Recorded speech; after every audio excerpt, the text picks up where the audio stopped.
Just in Australia, or is he? Kia ora, Chair. On over there in Italy.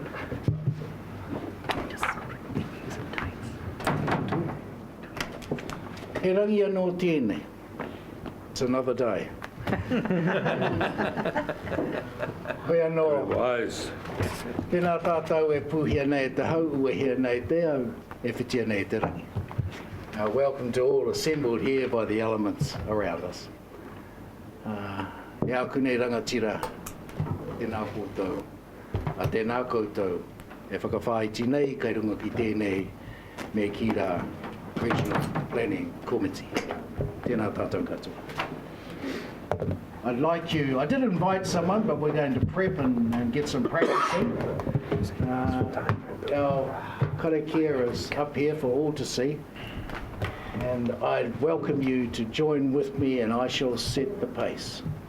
Just before I start that, it's been suggested that perhaps a mantra to start the day with might be kaua e whakaiti te tangata, which means not in a negative but in a positive, let's be respectful for one another in the duration of this hui te rangi nei. Join with me, please. Whakataka te hau ki te uru, whakataka te hau ki te toa, kia mā kina kina ki uta, kia mā tara tara ki tai, e hi ake ana te atakura, he teo, he huka, he hauhu, tihei mauri ora. Cease the winds from the west, cease the winds from the south. Let the breeze blow over the land, let the breeze blow over the ocean. Let the red tipped dawn come with a sharpened ear, a touch of frost, a promise of a glorious day. Tēnā tātou katoa. Thank you, Chair. Sure, thank you very much. Do we have any notices? Benny? Kia ora. I'd just like to put on notice that this will be my final meeting as a representative of Hiratanga Tamatea Settlement Trust, and I'll be moving on to another role. Kia ora. Are there any other notices? Right, we move to apologies. We have an apology from Fenton. Any other apologies? Do we have any? Paul? Yeah, thank you, Chair. The apology from Fenton, does that count towards a non-absence in terms of 3 strikes in a row and you're out? Doesn't apply to councillors. Sorry? Standing orders as a council member. Yeah, It does. It does apply to councillors? 3 strikes rule applies to all. That applies to council only.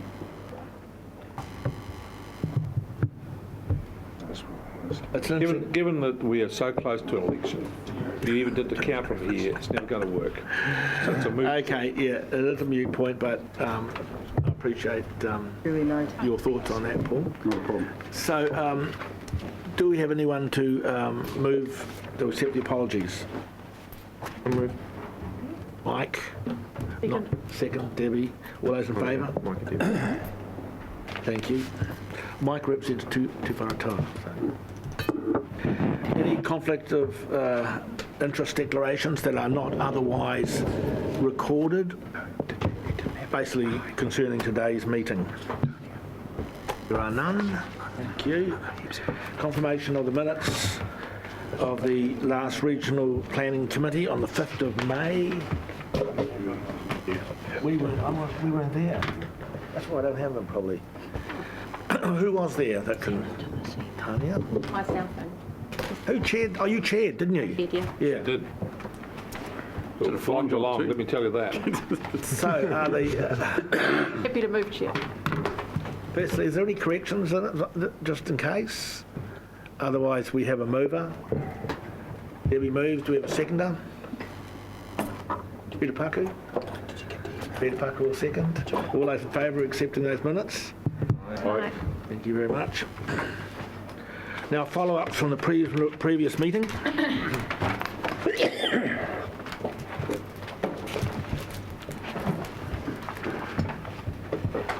Are there any questions or issues regarding those follow-ups?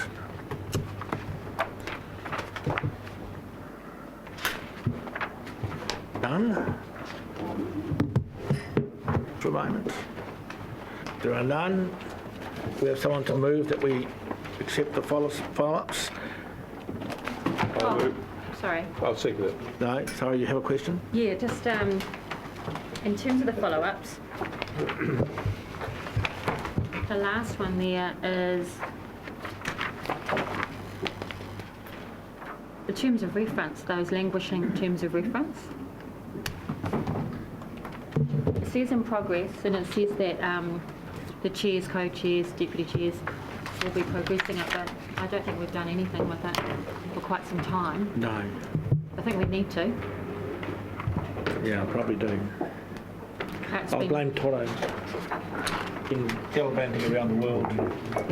So my suggestion in terms of an update for our committee members is that we, the co-chairs, deputy chairs will meet and we'll discuss it at our next meeting as co-chairs. Okay. So let's put that in because it's been held over since May 2018.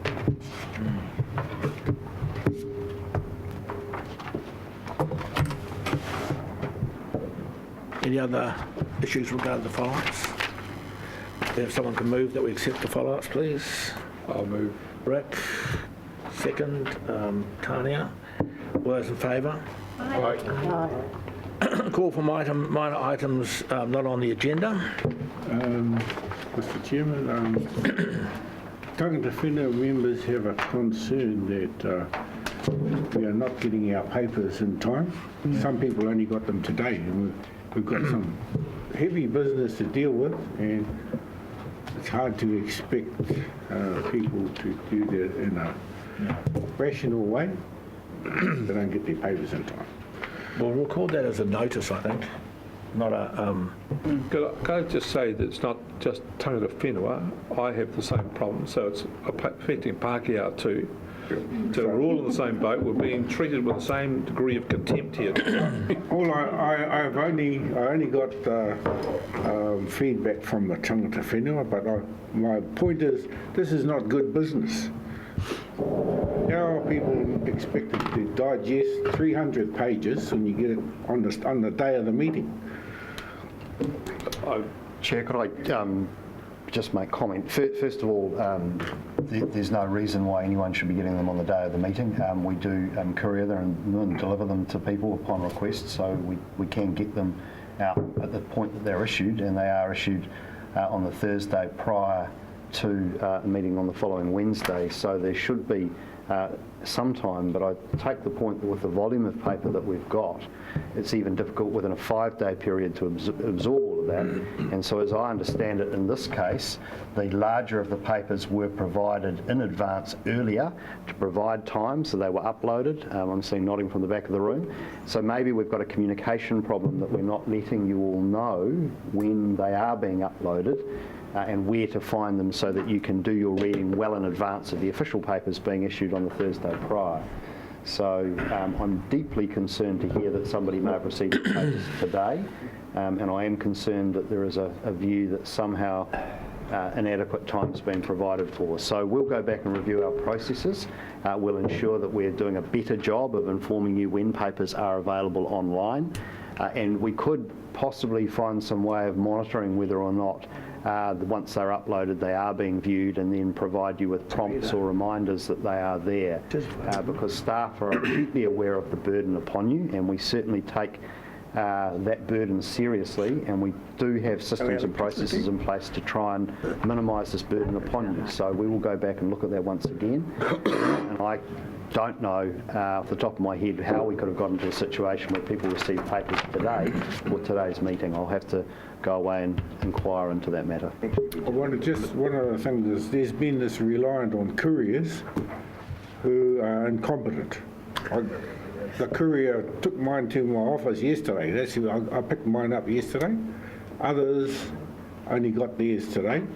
So, you know, I think the systems we are using, we need to look at them, and it's not the first time we've raised this issue. So we will look at the systems. I saw your co-chair, your meeting pack sitting behind the counter at reception last Friday, so it's been there for some time. That must have been on the assumption that you were going to pick it up. So there's been a communication failure on our behalf, presumably, and a misunderstanding that you wanted it couriered to an address and not being picked up. That's the only explanation for The why. it couldn't reason be I seen. have it picked up here is because I know it doesn't arrive to me on time, so, but Just another point, just for clarity, is the versions. It's on. I get confused over the versions that are online, and so if we could get that clarified more significantly, that would be good. Look, I think that goes to the extent to which we're explicitly communicating what is online and how it relates to the meeting papers on the day. Tanya? I do tend to receive mine the day after, and it's couriered all the way to Wellington. So I usually get it on the Friday or the Saturday morning. The day after.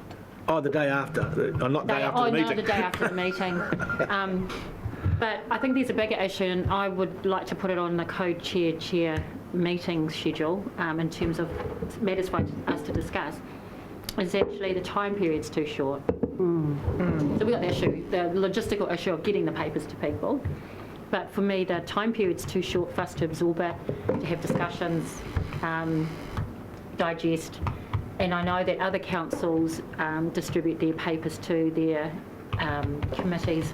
And I know people won't balk at this, but 3 weeks prior. But it might mean, I know James, you were talking about maybe looking at the frequency of our meetings. And it would be useful to have a discussion about that and also look at when papers could be delivered, when it would work for staff, but also particularly for the governors to absorb all that. There's a lot of work that goes into this. It deserves more than a flick through and a speedy look at the recommendations. So I'm not saying everyone does that, but I expect that some people do resort to that. So I'd like to put on our next discussion whether actually we should be looking at the frequency and also the length of time, looking at increasing it.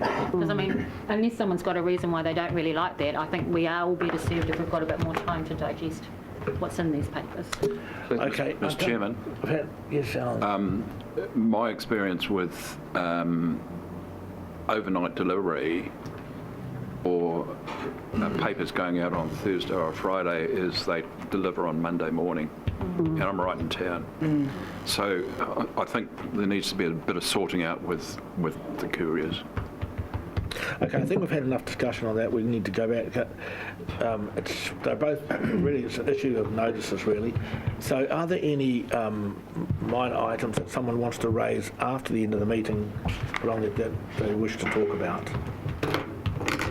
Yes, Tanya. Oh, I just wondered if, at the last meeting, I think it was, Pierre introduced his staff to us, but it was just in passing. It would be really useful, I think, for all of us to understand the partnership team. Is that the name of the team? What is the partnership team and what does it do? And how does it feed into our processes at council in terms of, well, I don't really know exactly what they do, but I'd like to understand more because it's great to see a partnership team, but I'm not clear what they do, particularly in relation to planning. Not for today, Chair, but I'm happy to schedule that in a future meeting. Okay. Oh. So we'll bring that to a future meeting. And then just another point, in terms of planning, there was a process whereby the co-chairs and the deputies were meant to meet to sort out what the agenda was to be. I got no notification. I don't know, did you get something, Tony? No. So I sent an email out, but I never got a response. But I think communication is an issue within our ranks. Okay. There are no other items. So I don't think we've got any, have we? Did we end up with any? No, this block's on. Count your lucky stars, move forward. Okay, so we've got our decision items. We've got one big one, of course, today. But firstly, we will deal with that item 6, the water bodies plan change, water bodies report. Plan change 5. Plan change 5.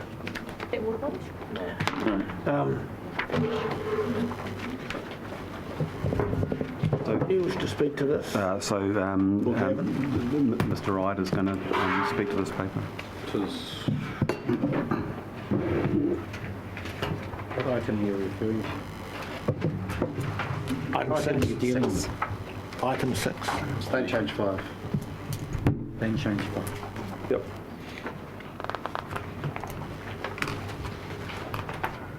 Thank you, Mr. Chair. Morena committee members. This report is one of the last steps in the preparation of and finalisation of Plan Change 5. This paper asks the committee to recommend to the council that Change 5 be adopted so it can be made officially operative.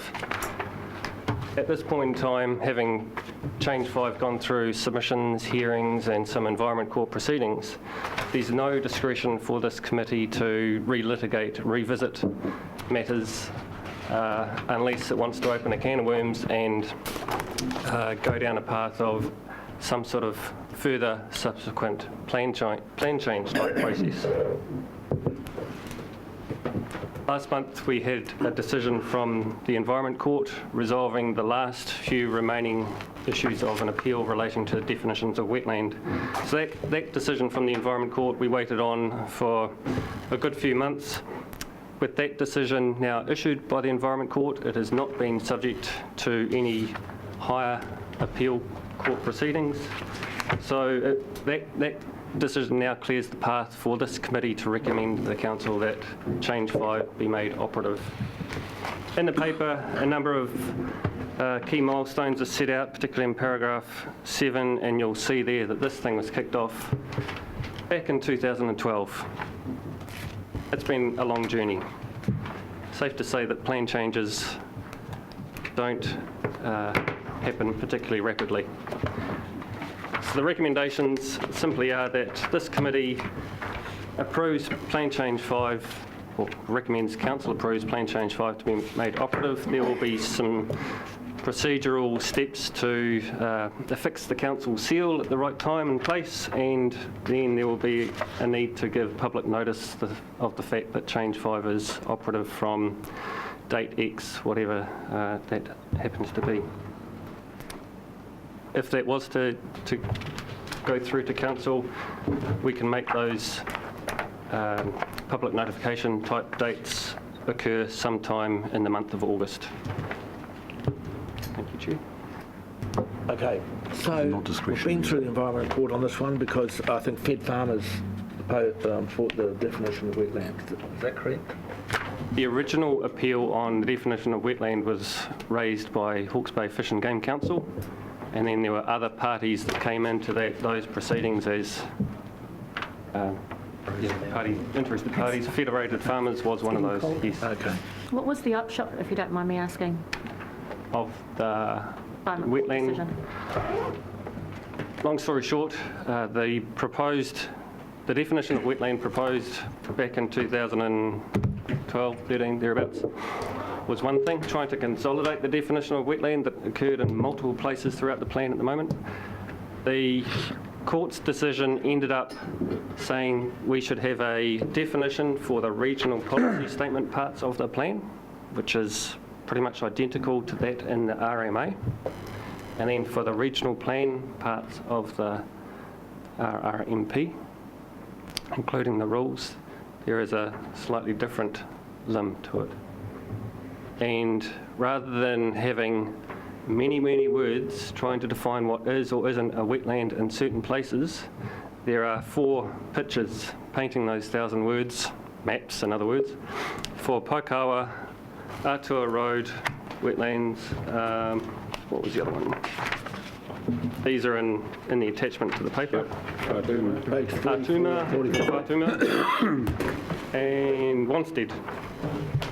So those maps appear on pages 43 through to 46 of your agenda pack.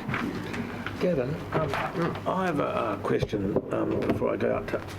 So, in regard Pokawa and Whātuma, the wetland area goes over private property. So, does that increase our rights over that private property? in both cases? The wetland and the extent of it during the seasons of the year has ebbed and flowed. Yeah. There is a permanently wet part, particularly, Yeah, in say both Paikawa, cases. Yeah. right in the core. But the RMA's definition of wetland also includes intermittently wet areas as well. The question of intermittently wet is, well, when is a puddle in a paddock a wetland or is it not?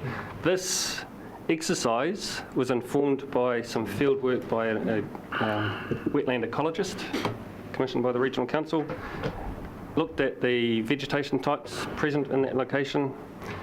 That map is something that the court has settled on as being the extent of the wetland at Lake Paikawa and Lake Hatuma. Without those maps, there's been many, many years of discussion around whether those paddocks around the permanently wet areas are or aren't wetlands. And we have had rules in our plan for many years based on, or making references to wetlands, but we didn't have the benefit of having those maps drawn up to clearly identify where those rules applied or didn't apply. So it's not extending the impact of rules, it's just clarifying Where they apply. where those existing rules do or don't apply. And those rules include things such as no vegetation clearance, no drainage. So no drainage. Those paddocks, by my reading, can no longer be effectively drained. I think that's good. What if they currently are drained? They've been through it. That drainage sort of activity has been subject to a resource consent process, and that application's been assessed on its merits. But that was before this ruling. Yes, but these maps don't change the interpretation or application of the rules. It helps clarify where those rules do apply now. Mr Chair. Sorry, Neil. Further to that, can you clarify if existing drainage systems, one, have a resource consent with a time frame around it, and two, at the expiry of that consent, is there an obligation to block the drain? There's a drain there, draining an area that's under resource consent. Expiry of the consent, is the landowner obliged to remediate, in other words, block the drain? I need a answer on that. That's a very good question. Any such Is it a wetland or obligation would presumably exist by way of a condition in the resource consent. If that obligation doesn't exist in the resource consent condition, it certainly doesn't exist in the plan at the moment now. So, can we get some clarity around that then, please? So have you got a specific place no, consent in mind? Well, or I'm is this looking at Lake Paikawa, which is extensively drained and has got a wide network of drainage system throughout it, which traverses the identified area in yellow. Now, at the expiry of resource consent, my question is the landowner subsequently obliged to remediate the drainage? So from here, I could make inquiries into the consents in and around Lake Paikawa, if that's the example you're querying about. I could review those existing consents to see what the conditions say. In fairness to Neil, he's identifying Paikawa as an example, but it's a generic question. Yes. It is a generic question. We're identifying wetlands, but is it just a patsy? That's basically what we're saying. Is people farming going to carry on farming there and not going to be wetlands at all? I suggest we come back with some advice on this rather than try and answer it today. Look, I anticipated these questions would be answered, and I asked Gav this morning to pull the rules together, and I'm trying to get my head around them as well. Where it's going to get complicated, and I think Paikawa is an example, there's historic works that have been undertaken by ourselves or the catchment board, and when we do it, it's a permitted activity, but it's not a permitted activity now as per the definition of what is the wetland to have an adverse effect on that. So we're going to have to review whether our historic activity continues to be permitted and the extent to which we have got scheme-related work going on in and around any of these wetlands, what is being done by private landowners, because that falls to the discretionary category and therefore is subject to resource consent. The extent to which there are existing consents or activities that have taken place that aren't consented that need to be looked at. I think there's a whole bunch of implications here that we need to go and have a look at. But I do go back to Gavin's initial point, which is this is not a plan at this stage of the process that's on the table. We're suggesting it's on the table for further litigation. It has been litigated to death, and what we... I'm not litigating it. I'm asking the implications. So what I'm suggesting is that we proceed with making the plan change operative, but we provide you some advice about the implications for the implementation of it as per both council's functions and those of private landowners. Unless you think, Gav, you can answer all these questions today. No, those sort of consent conditions are pretty much unique, so you'd have to look at each and every one of them to provide a clear, accurate answer.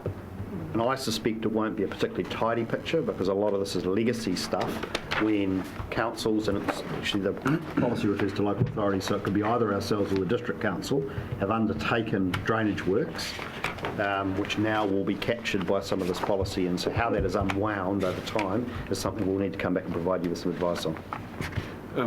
Thank you, Chair. Through you, Gavin, when you come back with that paper, I'd also like to know, I understand that Plan Change 5 also has some effect on discharges over onto land. And I'd also like to, so in terms of what effect the plan change is going to have, I'd like to know what that is as well.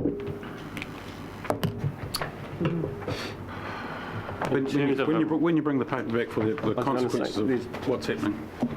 The immediate answer that comes to my mind is the impact of Change 5 in that context is that it will provide direction when making regional plans that you have to do some extra thinking around discharges to land, discharges directly to land. Yep, that's fine. In and of itself, it doesn't include any extra rules and regulations controlling discharges. Chair. Yep, that's right.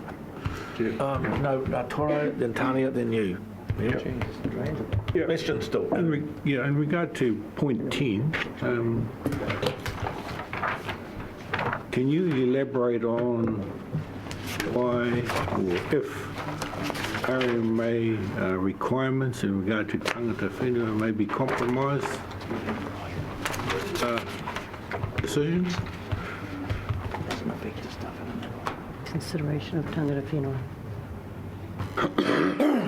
These have all been explored by the court at length. So the plan change 5 was appealed by Ngāti Kahungunu Incorporated, as noted in the paper. The Environment Court has exhaustively over a number of years gone through this plan change and has certified that it meets all the requirements of the Act, including those process-wise and of substance for tangata whenua.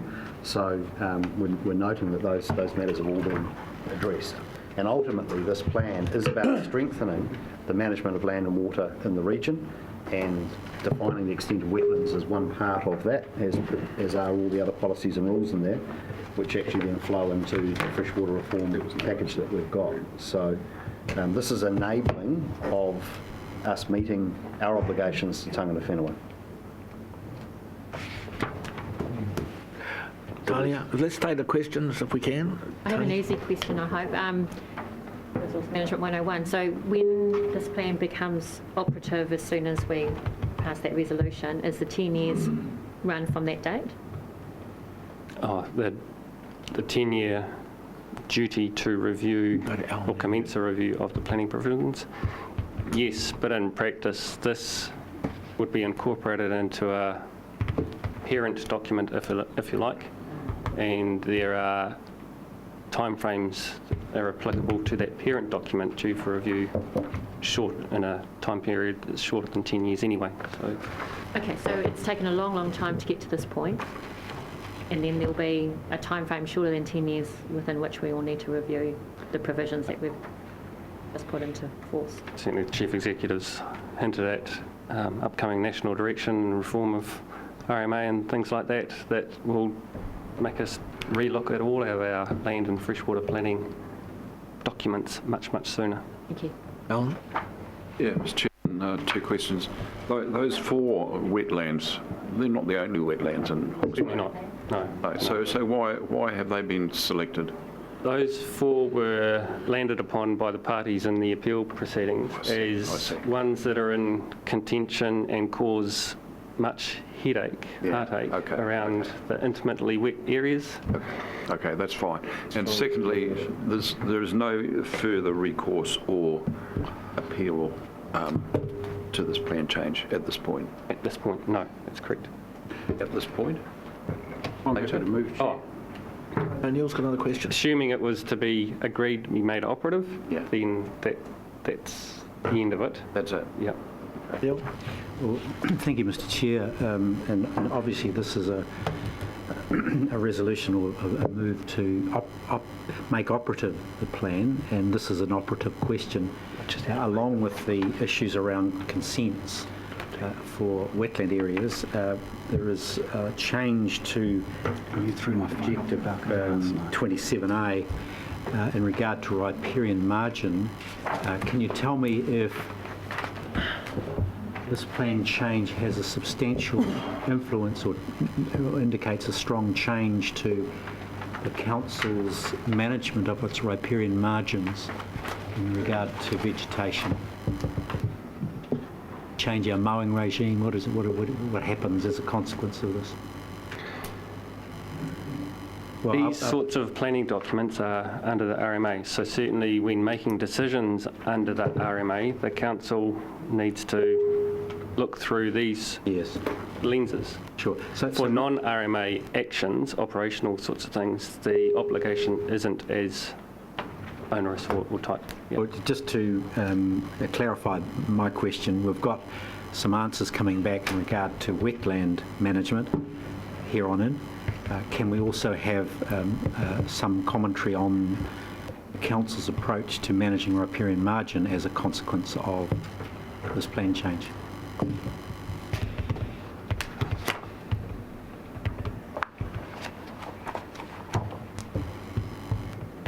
Well, I think we certainly can, and it goes to the ongoing reporting we've been doing to the Environment Service Committee about the review of the way in which we manage the riparian margins, the trials we've been conducting in that regard, and I think there is a further report due back to Council on the options of changing the management approach to one which requires a great level of investment. This forces the issue. It probably does. There are permitted activities which relate to the council's activities which differ from those to private landowners because of our river control obligations as well. So there's a balancing act. Paul, do you want to move? Happy to move, Chair. Do we have a seconder? Yep. Toro seconder. Paul, do you wish to speak?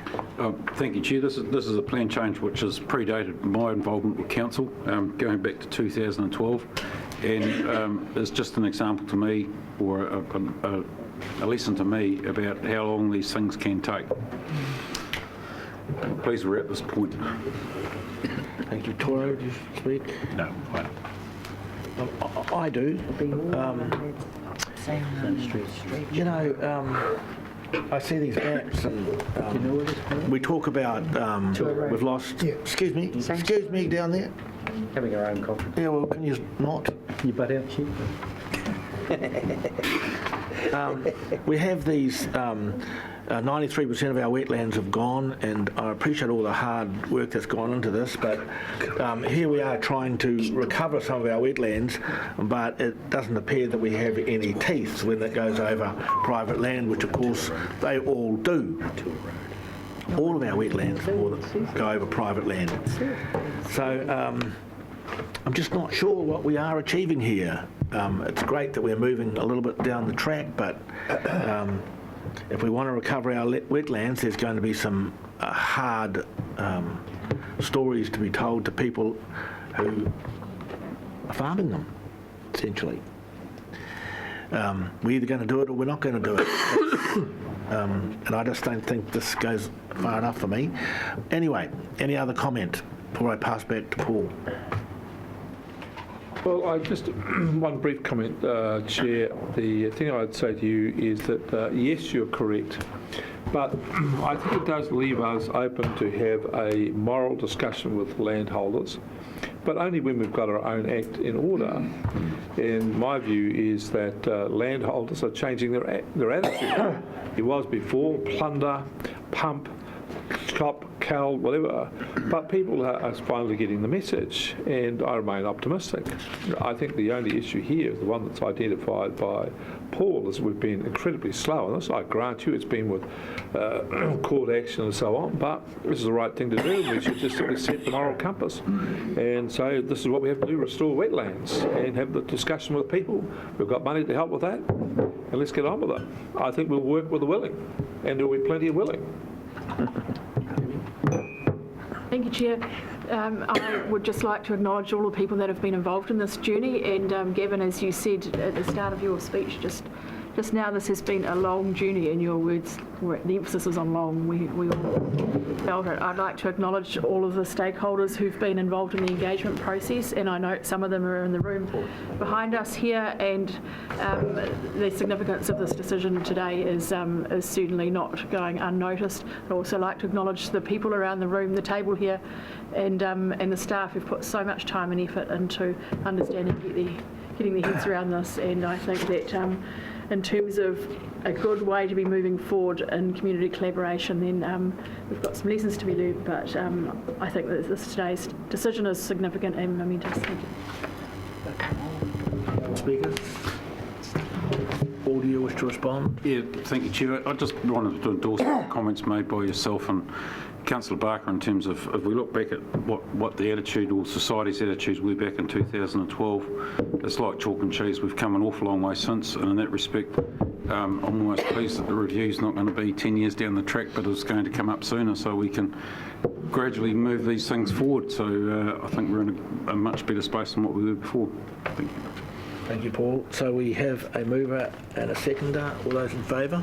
Aye. Against? Unanimous. Done. So we're into the meaty issue of this meeting today, and that is the tank plan change. And basically this is a recommending following pre-notification consultation. So if we approve or otherwise, but if we approve this, it's got to go out to the public and go around the traps again. So it's not the end of the journey. But I do have to say that I had a very restless night last night following our meeting yesterday, and woke up in the middle of the night and made some notes, which, because they were made in the middle of the night, I can't read them. Were you drunk? But suffice, and I hadn't had any alcohol. I'm on that dry July that my wife's on. But I just want to note that I did see the agony in people's eyes yesterday, especially Naya, and welcome back to our meeting today, Naya. Thought your contribution was tremendous yesterday.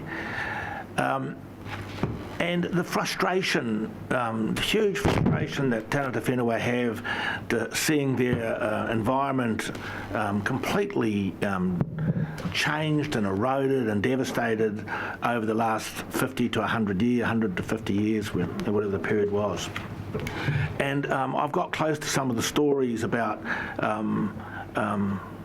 at the Tai Whenua, one of the ladies there, when I was at Marty's, and welcome Marty, told a story about her father, who worked for the catchment board and used to come home at night in tears because he was on a grader changing streams and changing rivers that his grandfather and father and ancestors had fished in for years.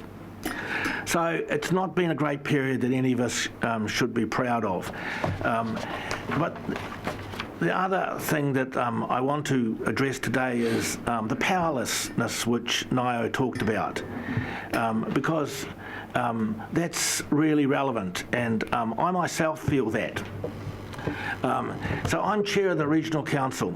You would think that's quite a powerful position. And I have a group of councillors who are pretty smart, probably the smartest in the country, and certainly the most environmentally aware in the country.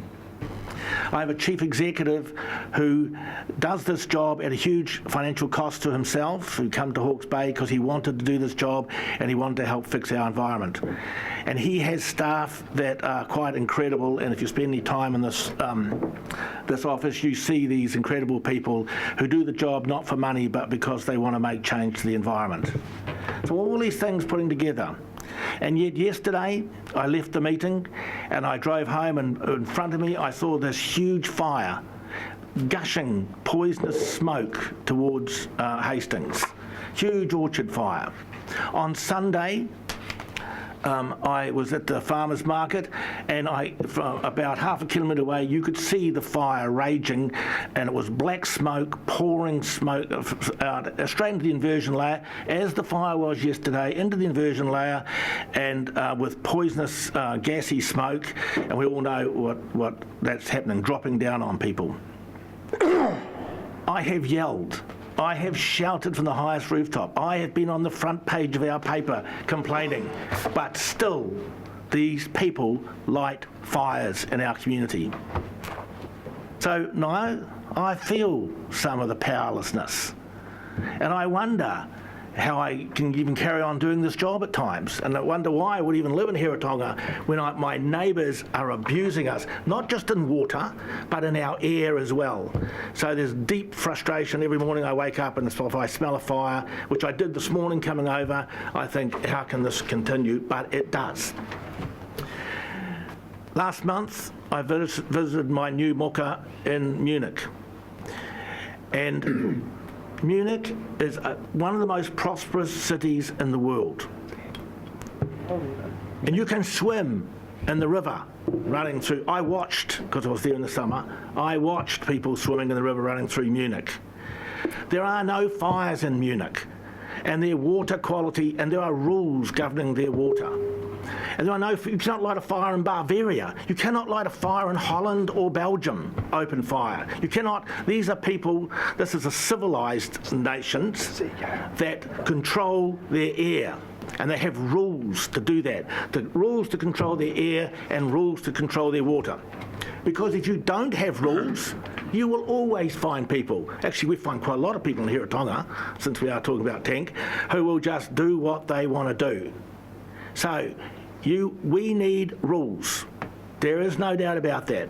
We are like a wild west here. Every Kiwi man's got a bloody chainsaw in his garage, and our DNA is about chopping trees down, and we need to change that. And we need to change our attitude to our water and our rivers and our air. But we won't do that unless we have rules. And that's what we're here today to look at. And it is only a first part of the journey. And you can have a dynamic economy within these rules without destroying your environment. Plenty of nations around the world are doing that, and I don't see why we can't do it as well. So this is going to be quite a difficult discussion. We know that. We know that our situation is pretty bad, but then again, you've got to consider what Germany was like in 1946. It was pretty bad, and they recovered. And as a people, we can do this together and recover the disastrous things that we have done over the last 100 years.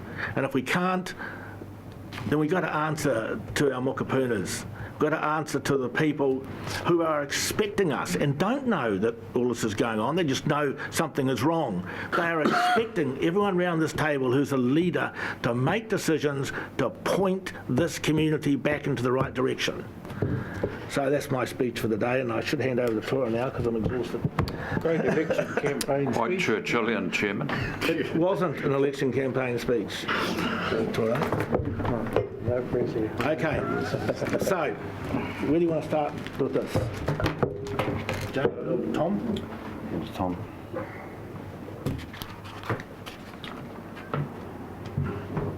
Chair, Councillor Barker.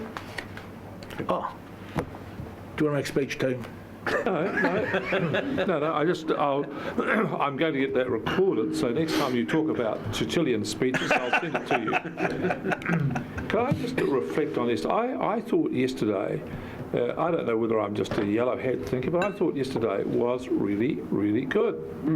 I found that once we got past the rhetoric and the other sorts of things and got down to the crunchy bits, and I want to say, the conversation we had with Nio, we came to the point what it was, we negotiated and got ourselves to a point around it. I never quite got before that his concern about the 90 was he thought this was going to be leaky and could get above it.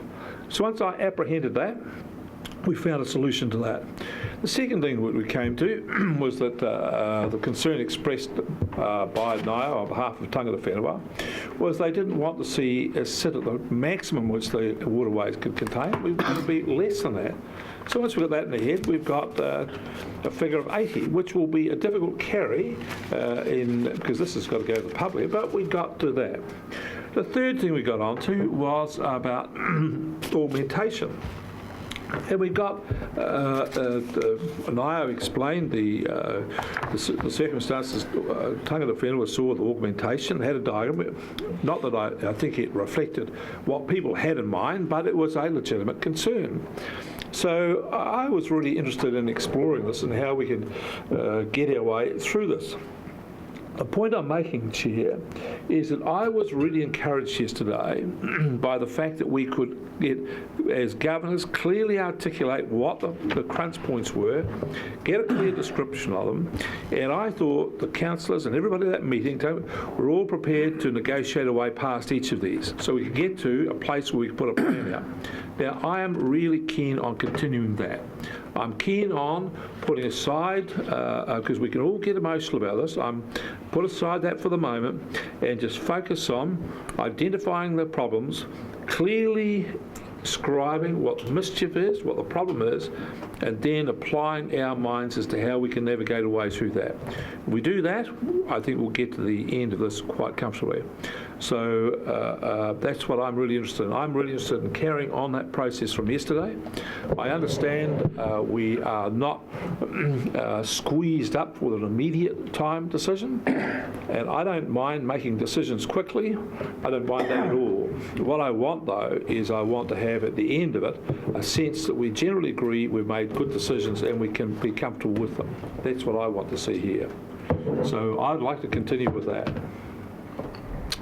I would like to do it in an informal way, similar to what we did yesterday.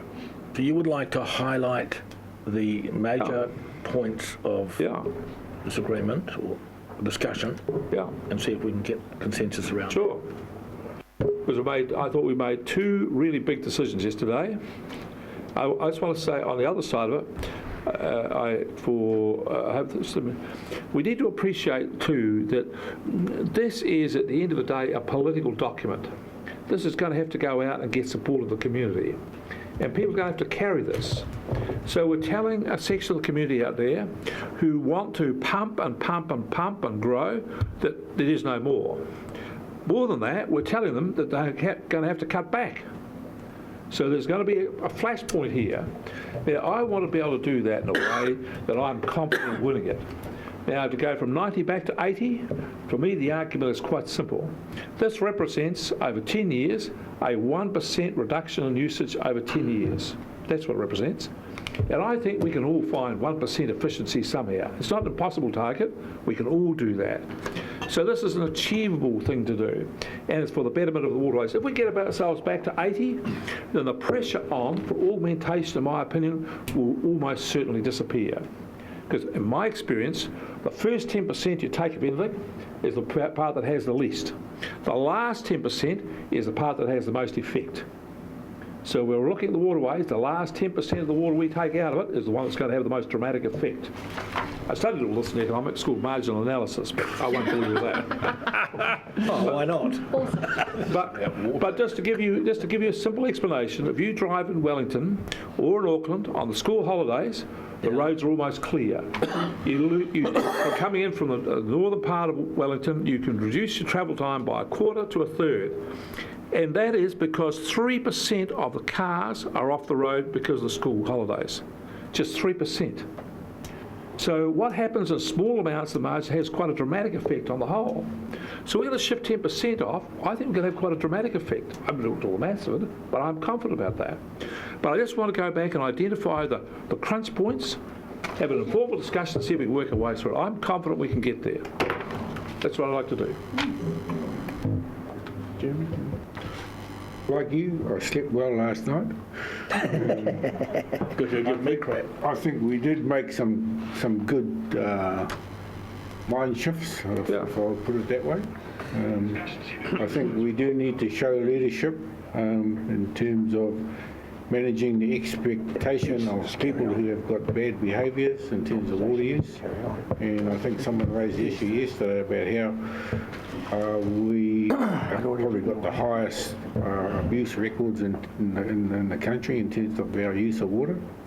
So it's not unreasonable for us to expect our constituents to manage that better. I think we also need to move from the focus of pandering to industrial horticulture and the others and think about the average ratepayer.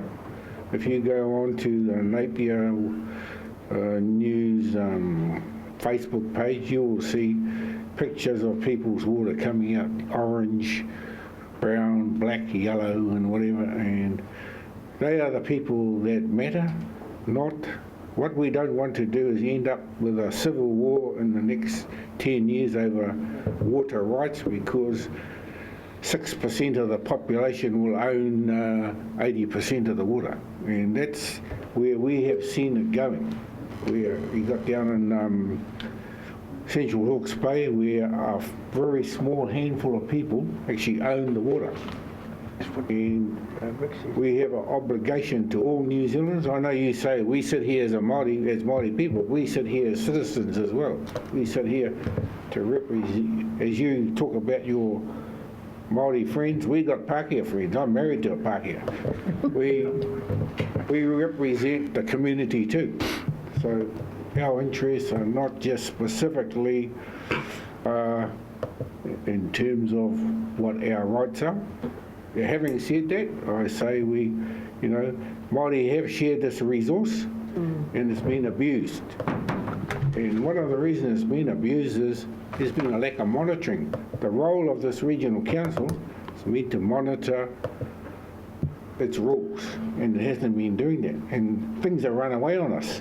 So we're in this situation now of trying to remedy things. And like Rick, I'm confident that if we do things right, if we get the information that is required to make a good decision, we will make a good decision. And I don't think we're at that point now. I'm not confident that I've got all the right information. So, and I'll let some other people elaborate on that. Kia ora. Kia ora. Kia ora. I just want to acknowledge your comments, Councillor Barker. I think we did have a constructive meeting yesterday. I think it was worthwhile having the chance to pad out the discussion around what the concerns are. So I think one of the things that's really important is the difference between hearing and really listening, and I felt really listened to, that some of the concerns we brought to the table were being really listened to. So that's great. I also support the suggestion from Councillor Barker that we don't let that opportunity go and we focus in on what the real issues are that are still outstanding. The Tangata Whenua members started their discussion yesterday about the papers that we've received and continued this morning. And we did highlight probably a handful of issues that we think are the biggies for us. And if it's okay, I'm happy to summarise those.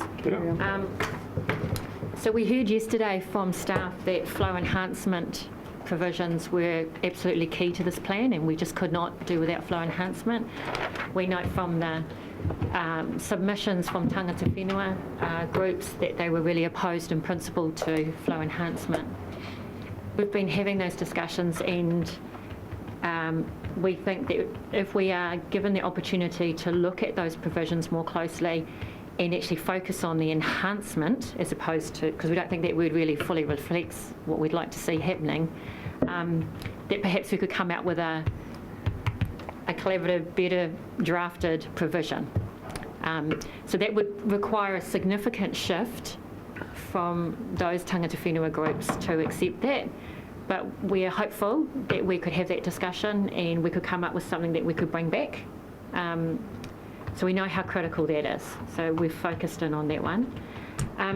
The other one, which again I appreciate the comments of councillors yesterday around, well, is it 90 cumics? This is the second point. Could we go to 80 cumics, and would that help? Well, it's a number, any number. And we're grateful for the signal to move to a lesser number. But one of the things we'd like to see is, could we do modelling on the actual and reasonable use now? And really fix on, well, what does that look like? Because 90 cumics is what we know users currently use, but we don't actually know what they could use. Yeah, if we really looked hard at the actual and reasonable use. So we'd like to explore, could we do modelling on that? Because that will actually give us a number with some evidence behind it. Okay, so that would give us some comfort as well. So that's one thing. And also in relation to that, looking at a target, we know we've got some targets in the plan that are set out to 2040, for example, and whether or not actually we could look at putting in some interim targets for cutting back use. Up for discussion.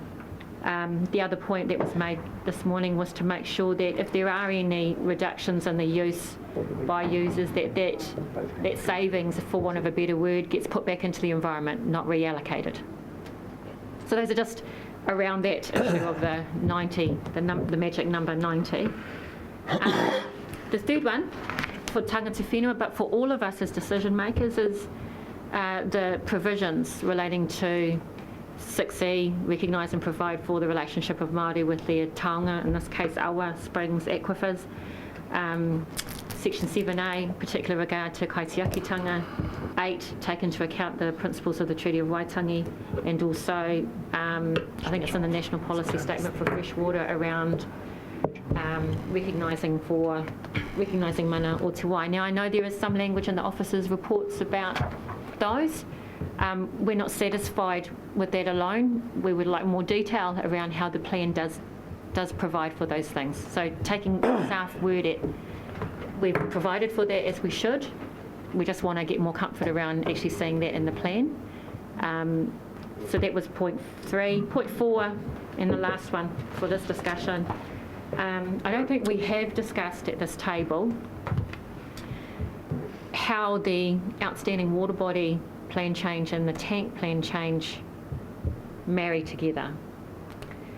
And please signal if we've missed that, but we note, well, we'd like to know, how does the tank plan change protect the significant cultural and spiritual values relating to those awa, and I know we're going to have a discussion about outstanding water bodies, but those key awa in the tank catchments. So Ngaruroro, Tutaikuri, the Ahuriri estuary. And noting that Karamu is actually at the moment not in that top 20 that's been recommended to be put out for notification. So those two plans need to work together, and we're just trying to understand how that will work and how that's reflected in the tank plan in particular. I want to just lastly reiterate Toro's comments. These are not just Māori issues, these are issues for all of us, all our whānau, all our communities, all our awa. So we really want to come up with a plan that we can endorse when it goes out to be notified. And I think if we can work on these issues, this is not my views, this is the views of our group together. We had a good talk this morning and last night about it. That's what we'd like to do. So I really, we welcome your comments. We thought it was constructive, and in that spirit, we'd like to tackle these things. That was the tono, or the thing we wanted to put to our group today. So thank you. Thank you, Tony. I think that is very constructive. For things. I just have one question, just on the outstanding water bodies. You got a question? No, that's right. I'll come back after you. The outstanding water bodies, I thought it was the general view that we thought all water bodies were outstanding. Well, we can go back to that old chestnut if you want. James, do you want to? I'm tired. We agree, all water bodies are outstanding from a Māori perspective, but we're all playing the game of identifying outstanding water bodies. Just because the government's asking, yeah, so we're just all playing that game. But Well, it's partly no. a game, but partly it goes back to this word, outstanding. It Yeah. means by definition that it stands out. So all water bodies can't be outstanding. All water bodies can be important, all water bodies can have intrinsic value, all water bodies can have spiritual importance, but they can't, by definition, be outstanding. And I think the trouble is that we've all got loaded views of what the term outstanding means. We think it means that it's great and it's special. Actually, even special means that it stands out. So this idea that all water bodies are outstanding, just... Well, I think it digresses from, if you're referring to the point I was making, it's actually a practical issue. It's an issue of understanding if these water bodies are recognised by this committee as being outstanding, they're part of the tank catchments, how are those significant cultural and spiritual values incorporated in the plan? It's just, that's our job, is to marry them. okay, We can Paul, respond to that. Yeah, thank you, Chair. I also had I also thought yesterday was great. In fact, I mean, I know I keep on banging on about making decisions on a consensus basis, using consensus meeting principles, and we bloody were close to it yesterday. It was really good. That to me is how consensus decision-making works, so I'm really pleased that we kind of fell into that accidentally.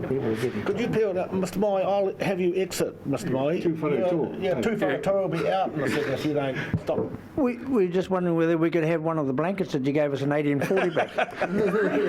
It's cold. So can we just have one meeting here? Paul, carry on. After the last meeting, we were asked to submit in writing any queries that we had to be answered at the workshop. I appreciate that we tackled some big questions yesterday, and I thought we did that really well. But I emailed staff with a list of questions or topics that I wanted to discuss as well, because I wasn't too sure of the consequences or the outcomes, or how it actually been dealt with in the proposed plan. And they've got that list already, and there's a couple that we've already gone through, and that's really cool. But there's a number of other ones in there that we haven't even touched on yet.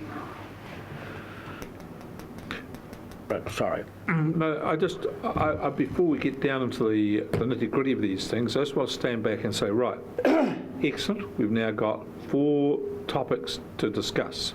And I think they're all, on the top of my head, doable.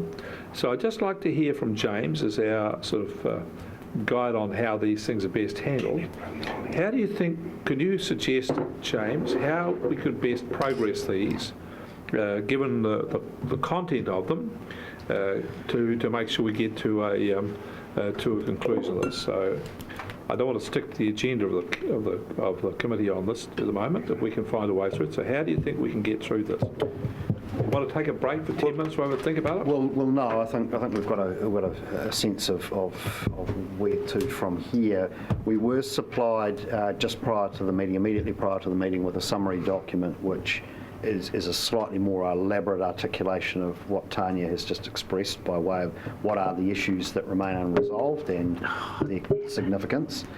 I think we can take that away and do some work behind the scenes between now and either the council meeting at the end of the month or the next meeting of the Regional Planning Committee to resolve those and bring a revised version of the plan forward. it would be, I think, helpful if we work through some of the issues today that we don't have guidance on, to get the sentiment of the committee so that we can undertake that next phase of work in as informed manner as possible, given that we are getting to the stage in this very long, drawn-out process of really needing to crunch these final decisions and make some progress. And I get the sense that everyone's now at the point of wanting to bring closure. It would be unfortunate if we weren't able to bring closure at the very next meeting of this committee on those outstanding matters, particularly given that we seem to be getting reasonably close. So I think it would be useful to use the committee's time today to run through some of the issues as per Councillor Bailey's query before, and possibly we can discuss some of those 4 larger matters further if need be today. The Section 32 report, which we had anticipated being available for the committee today, is not yet finalised, and there's a little bit of chicken and egg in that if we are making some significant changes as per the request, we'll need to then go through and revise the Section 32 report. Potentially we can do all of that between now and the next meeting of the Regional Planning Committee, and then bring one last penultimate version forward for consideration by the committee for notification at the next meeting. Could I just respond briefly, my Chair, to that? I just have a slight concern about that, because I thought that the virtue of yesterday was that we had all of the decision makers in the room, we're having discussion, and we're hearing how it moved, and everybody could see how it was moving to a place. And I'm just worried if we go away and have a report, people do staff do, your team do an excellent job and come back from it, we're slightly removed from, we don't get the sense of how the pieces are put together, and it seems to me that's a little bit like having a shower and a raincoat. You know, you're there, but you don't sort of quite feel the thing the same way.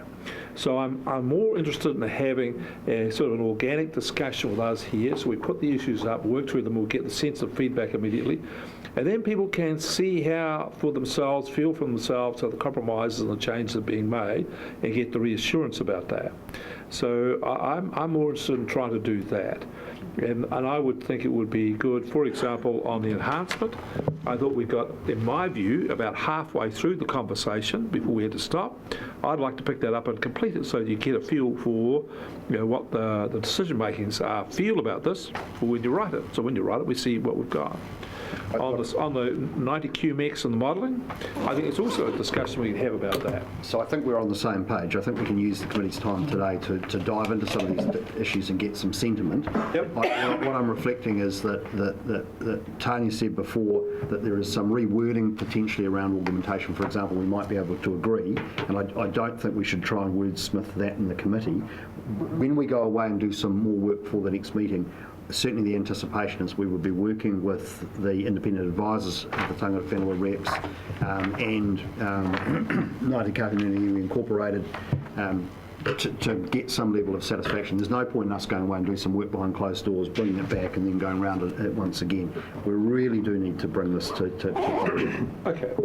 All right. Mr. Chairman, I didn't attend yesterday, and I'm not going to blame anyone other than myself, but I honestly was under the impression that it was a workshop for iwi only. But given that it appears that there has been some tentative decision making put in place, could I get an indication of who was here yesterday and who wasn't? Here. You were. Oh, yeah, but I'm... Oh, put your hand up. Okay, so just about everyone except Neil. 3 delinquents. And 4, including Peter. Oh, yeah. Oh, Neil. I think it's safe to say that it was a workshop, and there were some No decisions.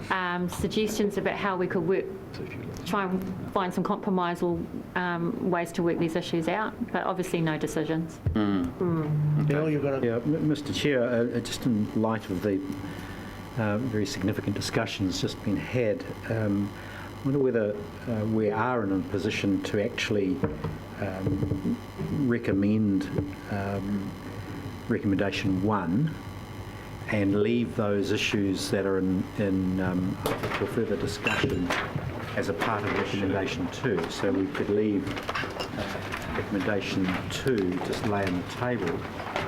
But my question is, would those matters be affected by actually moving recommendation 1? Is that possible, or are they so intertwined that the version, plan change 9, version 9.1 contains those 4 issues to such an extent that we would compromise it? So where does it sit? Can we adopt what's everyone agrees and leave in abeyance what is not? So, Chair, as I understand it, 1.3, which is the suggested amendments contained within the paper, that they are not all agreed by certainly our understanding that Tangata Whenua reps are not comfortable with those. We're not sure where councillors sit in relation to those. So I think we're not in a position at this point that that can be adopted, unfortunately. There is some modification to what has been recommended here in this package still yet to come. Yeah, I think it'll be hard. I agree with that, and I just think the thing is that I would feel if I was in the Tangata Whenua position, if we agree to what those amendments are, with the council's kind of, manoeuvre into a position. For me, this is like a negotiation. Nothing's agreed until everything's agreed. Agreed. There's a whole pile of internal compromises in here, and I think people want to see the whole picture and say, right, you won that, we lost that, there'll be all those sorts of things about it, but hopefully everybody feels, but despite that, we're comfortable to move forward in the totality of it. That's how I see it. Staff advice on it. So look, there's quite a lot in here, obviously, that's been recommended. We've got 2 options. Either we can go through this paper section by section and discuss those suggested amendments and responses to the feedback that's come through the pre-consultation in terms of staff advice, or alternatively what may be more expedient is if we invite the independent advisors to come up and speak to, they've been through these and they've identified the ones which they're fine with. Now that's Tangata Whenua reps presumably, if they are comfortable with the advice from Ricky and Billy, that's their level of comfort being signalled. We don't know whether councillors are necessarily comfortable with all of those recommendations, but we could get them to go through the ones which are outstanding, I guess, or of ongoing concern and discuss those matters. Or we could deal with these big 4. Yes. Or we could deal with the big 4. Yeah.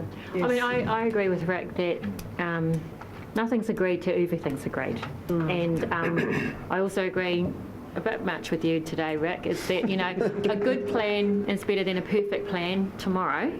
That was General Patton, actually. I wrote it for him. God, are you that old? So I actually don't think it's a good use of our time to be focusing on wordsmithing. Yeah. I think we should be thinking on the big issues, perhaps the big 4, and let's just, I if we're agree going to with spend that. some time today, let's do that, because I think that's more constructive. I agree with that. I agree with Tanya on that. Oh, do you? Chair, can I suggest that we invite the independent advisors to come up? I think it would be helpful to have them available to answer questions because they have articulated some of the concern with what is proposed and give them the opportunity to make their case, if you like, and answer any questions. Mr Chair, can I, not being at the meeting yesterday, a significant disadvantage, and my apologies for that, but are these big 4 issues better to be discussed in a workshop setting as opposed to a deliberative session such as this? Be guided by your view on that. And clearly we did discuss those, and some councillors couldn't. All these were discussed yesterday at the workshop, and I think we're finessing them, and I think it's probably good that the public are watching us finessing. These are the 4 big... yeah, but what we've had is one version which says we're not wordsmithing, we're now finessing as opposed to wordsmithing, and I'm not sure what the difference is. No, we're going through fundamental issues here. These are fundamental. These 4 are fundamental to us having a successful plan change with the support of Tangata Whenua or not.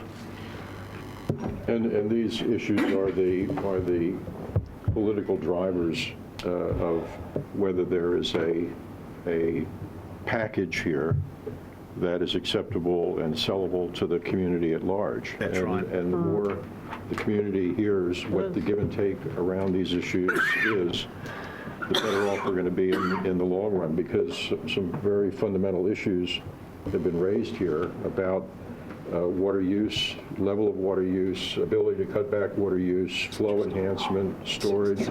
Key issues have been floated in this process, and they need to be ventilated in full public view, particularly because this, certainly in my view, is not a negotiation between Maori and the council staff or councilors.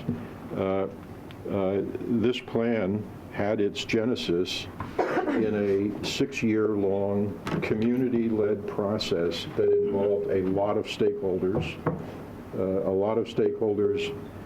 If I could use what has become a politically incorrect verb, balancing competing interests in terms of the community, value priorities, et cetera. And so we're not starting fresh in this conversation here today.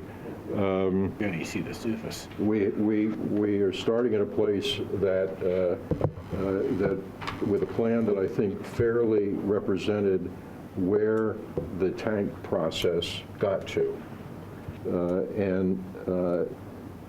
If certain viewpoints were not adequately expressed in the process or whatever, so be it. I spent last night spending 3 hours going through some of the old documents and so forth to look at some of the issues that were raised. Flow enhancement was described yesterday as an 11th hour issue that just sort of like popped up out of nowhere. The committee to address this was appointed in September of 2017. And Nayo and Mare were on that committee. And so these are not new issues. And they went through a quite elaborate iterative process. Paul talks about consensus decision-making. I can't tell you how many hand-raising sessions there were at that tank process. And if there were not a very clear consensus, issues got postponed. They got shoved aside for more work. Nobody got rolled on anything in this process. So let's be a little more generous, I think, to what actually has gone on here to get to the point that we're at. So as I voiced yesterday, I think there are some things that can be more clearly and, in fact, aggressively stated in terms of our stewardship of the water resource that we want to protect here. And I'm all for that. But to me, I'm also wearing a hat here as somebody who spent my entire career as a counselor sitting at a tank table, as Peter did. And there was a lot of give and take and a lot of bending on all the parties involved in that process. And so as I sit here and listen to the conversation and participate in it further, I'm going to be mindful of representing that broader community of interest. That's what we said we would do when we established it in the first place. And then when the RPC came along, we reiterated that that's what we would do. We would take full account of the work that broader community group of community interest had put together here. So I think it's incumbent on us to recognize that there are a lot of things that were agreed to in here that have kind of weathered a fair amount of scrutiny, a lot of back and forth. Enhancement was one of those issues, but only one of them. I mean, a lot of different issues went back and forth, paper after paper, meeting after meeting, hands up, hands down, on to the next one.